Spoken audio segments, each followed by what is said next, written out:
فهذا الفيديو سنقدم لك أهم 10 نصائح ذهبية في الشطرنج لتحسين مستواك في لعبة الشطرنج. أولاً، دراسة الافتتاحيات Opening Theory. قم بدراسة الافتتاحيات الشطرنجية لتفهم كيفية البداية الأمثل للعبة وتطوير قطاعك بفعالية. ثانياً، التخطيط Planning.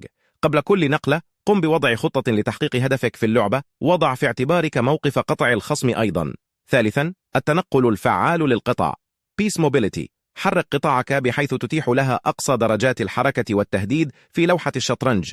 رابعاً، حماية الملك King Safety.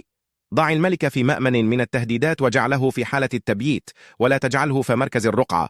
خامساً، تجنب الأخطاء الفادحة Avoiding Blunders. تجنب النقلات الغير محسوبة جيداً التي قد تؤدي إلى فقدان قطعك أو خسارة المباراة. سادساً، التقييم الجيد Positional Understanding. فهم الموقف واحتساب القيمة النسبية لقطعك مقارنة بقطع الخصم. سابعاً، تطوير جميع القطع Peace Development. حرك جميع قطعك بدلاً من التركيز على قطعة واحدة فقط. ثامناً، مراقبة المركز Control the Center. حاول السيطرة على مركز لوحة الشطرنج واستفد منه لتحقيق هجمات أفضل.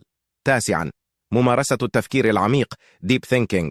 لا تسرع في اتخاذ القرارات، تأكد من دراسة جميع الخيارات المتاحة قبل اتخاذ نقلة. عاشراً، تحسين التكتيك Tactics Training. قم بممارسة التكتيكات الشطرنجية بانتظام لتطوير مهارات الكشف عن الهجمات والفرص في اللعبة. استخدم هذه النصائح كمرشد لتحسين مستواك في لعبة الشطرنج. ولو أعجبك الفيديو لا تنسى اشتراك لايك شير لنستمر، والسلام عليكم ورحمة الله وبركاته.